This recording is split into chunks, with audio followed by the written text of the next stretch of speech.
건설 현장은 근무 시간이 어떻게 되나요? 안녕하세요, 야송입니다. 자, 오늘의 질문. 건설 현장은 근무 시간이 어떻게 되나요? 자, 요거는 건설 현장 에피소드에서 잠깐 얘기를 했었죠. 제 현장은 본사랑은 다르게 카드를 찍고 들어가서 출퇴근 시간이 기록되는 그런 구조는 아니에요. 물론 컴퓨터를 키면 로그인된 시간이랑 이제 컴퓨터를 꺼지는 시간 이렇게 기록이 되기는 하지만 요거는 저희가 일하는 시간을 하는 건 아니잖아요. 저희가 늦게까지 현장에 있는다고 해서 그게 컴퓨터에 기록되는 건 아니니까요. 또 지금은 주 52시간제 때문에 6시가 되면 컴퓨터가 멈추거든요. 그럼 더 기록이 되지도 않죠. 자, 어쨌든 국내 경우는 일단 최소 10시간 근무를 하신다고 보시면 돼요. 일단 하루가 어떻게 돌아갔는지 간략하게 설명을 드릴게요. 출근 시간은 현장에서 정한 지침에 따라 다릅니다. 한 6시 20분쯤에 출근을 해서 다 같이 한 발을 먹고 TBM을 하기도 하고요.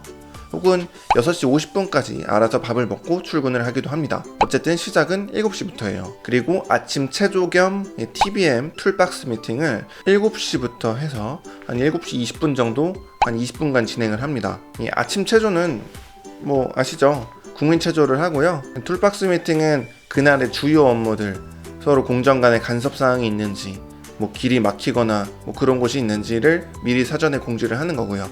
원래 메일로 먼저 보낸 다음에 그냥 까먹지 말라고 아침에 다시 얘기를 하는 거예요. 그 당일날 갑자기 오늘 크레인이 들어와서 길이 막혀버린다 이렇게 얘기하면은 짜증나겠죠? 그리고는 오전 업무를 봅니다. 일단은 가장 중요한 건 인원 파악을 하는 거죠. 오늘 어떤 일을 하기로 했는데 그 업체에서 몇 명이 나오기로 했었고 그 인원대로 나와서 원래 예정했던 그 구역에 다 배치가 됐는가, 예정 인원보다 덜 나왔다, 그럼 왜 덜 나왔는지, 막 술 마시고 안 나오는 그런 경우도 있어요. 그래서 문제가 있는지, 문제가 있으면 어떻게 해결을 해야 되는지 그런 것들을 의논하는 일들을 하죠. 그 일이 잘 진행되도록 사전에 미리 준비를 해놓는 걸 단돌이라고 해요. 현장 용어예요. 작업자들이 다 일을 하러 나왔는데 단돌이가 안 돼 있어서 우린 일을 못했다, 이거 완전 대마 났다. 그래서 대마라는 거는 대마지 이렇게도 얘기를 하는데요. 일을 하러 사람이 나왔는데 일을 할 수 없는 상황이라 사람이 그냥 놀고 있는 상태. 일하는 사람이야 월급을 받으니까 상관없겠지만 협력업체 소장은 월급을 줘야 되는 사람으로서 되게 스트레스를 받겠죠. 그래서 대마 안 나게 단돌이를 되게 잘해줘야 돼요. 막 한두 번 대마 나기 시작하면은 협력업체 소장님들이 저희를 못 믿어요. 이제 협력업체라는 것도 결국에는 현장에 돈을 벌러 들어왔는데 단돌이가 안 돼서 직원들 돈만 나가고 일은 진행이 안 됐다. 돈을 못 버는 거잖아요. 그러면 저희를 싫어하겠죠. 저희가 원하는 대로 일을 진행하려면 협력업체가 돈을 벌게 해줘야 돼요. 그게 비즈니스니까. 몇 번 대만하다 보면은 너랑 이제 얘기 안 해, 너 윗사람이랑 얘기할 거야, 이런 식으로 해서 저희가 원하는 대로 현장을 못 이끌어 나갈 수도 있습니다. 그러니까 준비를 잘해줘야 돼요. 아무튼 이렇게 오전 근무가 끝나고 나면은 거의 한 11시 40분 정도에서 12시 사이에 이제 점심을 먹으러 가요. 물론 한밭집이죠. 밥은 저희는 되게 빨리 먹는 편인데 보통 식사 시간은 10분 이내면 끝나요. 그리고 바로 취침을 합니다. 코 고는 사람이 많이 있을 수 있으니 귀마개를 꼭 챙겨가세요. 그리고 목베개도 있으면 좋습니다. 점심시간이 되면 그냥 다 불을 꺼버려요. 그렇기 때문에 사원, 대리, 과장, 부장 할 거 없이 그냥 다 어두운 상태에서 잘 사람은 자고 핸드폰 볼 사람은 핸드폰 보고. 그러니까 여러분들이 나 사원인데 자도 되나? 이런 건 신경 안 쓰셔도 돼요. 다 피곤한 거 알고 하니까 다 자게 내버려 둡니다. 그냥 자도 돼요. 그리고 여러분은 12시 59분이 되면은 알람을 맞춰놓고 일어나서 아마 불을 켜게 될 거예요. 군대인가? 1시부터는 다시 오후 근무를 시작을 합니다. 오전에 했던 거 진척 사항도 확인하고 여러 가지 일들을 하는데, 이제 작업자들은 5시가 되면 퇴근을 해요. 그러면 저희는 작업자들 퇴근하는 걸 보고 5시에 와서 사무 업무를 봅니다. 보통 이제 협력업체 소장한테 전화를 해서 그날 하려고 했던 게 얼마나 진행이 됐는지, 안 됐으면 얼마나 안 됐는지, 이걸 어떻게 해결해야 되는지 이런 부분들을 얘기를 하고요. 그 외에 공무팀에 넘겨줘야 될 것들, 다른 팀에 넘겨줘야 될 것들, 그런 자료들도 만들어서 보내주고. 그러면 6시 반에서 한 7시 정도에 퇴근을 합니다. 회식이 없다면요? 그래도 52시간 이 정책 덕분에 지금은 회사 컴퓨터가 딱 막혀서, 이건 사실 회사마다 다르긴 해요. 저희는 6시가 되면은 이 팝업 창이 떠요.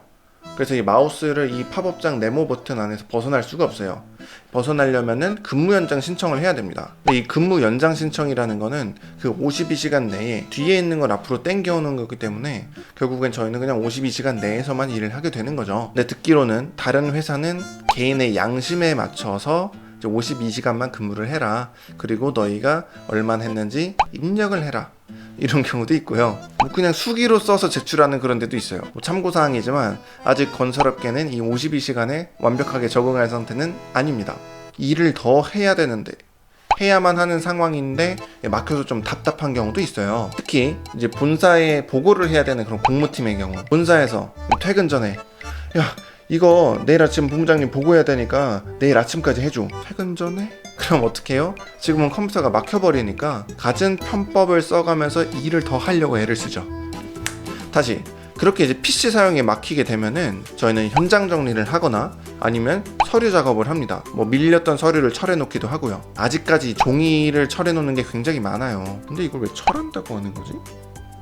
늦게 퇴근하는 경우가 어떤 거냐면 이제 낮에 현장을 많이 가가지고 이제 서류 작업을 하지 못했다, 그날까지 해야 되는 건데, 혹은 그날 콘크리트 타설량이 어마어마하게 많아서 저녁까지 타설을 해야 된다, 다음날 작업을 해야 되는 곳이 정리가 안 돼 있어서 오늘 뭐 자재를 꼭 치워야만 한다, 뭐 이런 경우들이죠. 사실 그렇습니다. 자기가 일을 잘한다면, 미리 빨리빨리 해낼 수 있다면 굳이 야근할 필요는 없죠.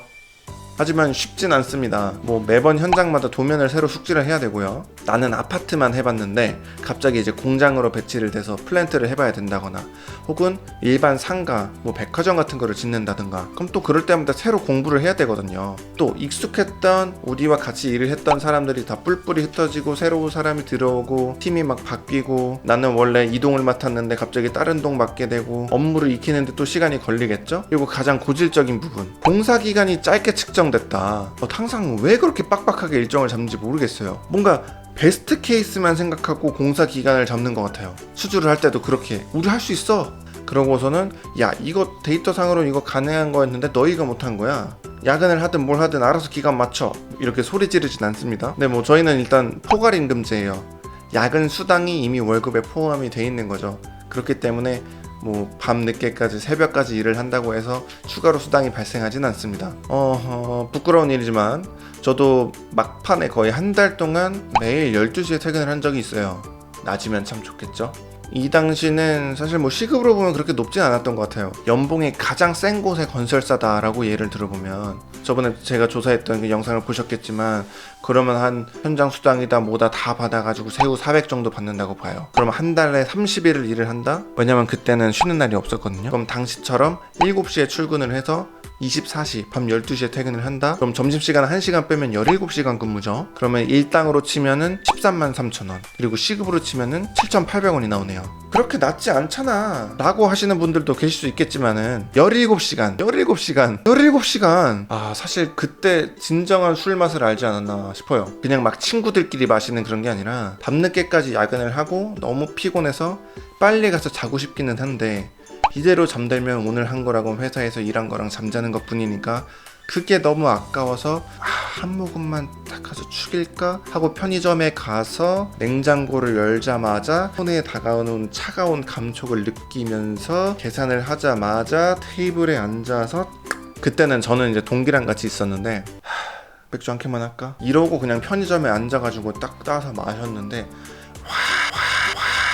맥주 캔을 그냥 딱 한 모금 들이키는데 그게 그렇게 맛있을 수가 없는 거예요. 마치 그 예전에 대학교 때 농활 갔었는데 땡볕에 일을 하고 있는데, 그때 이 농장 주인분이 아침 밥 먹으라고 이렇게 갖다 주면서 차가운 병맥주를 딱 따가지고 이렇게 따라주시는데, 유리잔에 담겨있는 거 쫙 마셨을 때 이거 장난 아니었거든요. 그때 막 목구멍으로 넘어가는 맥주가 그 느낌이 났어요. 편의점에서 먹었던 게. 그 예전에 인간의 조건 프로그램 아세요? 거기서 김준현 씨, 개그맨 김준현 씨가 딱 슈퍼마켓에 가가지고 이건 오늘 수고한 나를 위한 상이야 이러면서 그냥 맥주 한 캔을 냉장고에서 열자마자 탁 따가지고 원샷을 팍 했거든요. 와, 그때는 제가 그런 느낌이 뭔지 몰랐는데, 사실 뭐 누구를 탓할 수 있겠어요. 만약에 제가 좀 더 잘했어서 미리 사전에 예방을 했다면 야근할 필요도 없었겠죠. 근데 말하고 싶은 거는, 여러분들이 현장 근무를 하시다 보면은 꼭 그런 부분이 있어요. 평소에는 잘 되다가도 어느 순간 핀치에 몰리는 부분이 있어요. 그러니까 시간이 있으실 때 미리미리 공부도 좀 해두시고, 언제 어떻게 될지 모릅니다.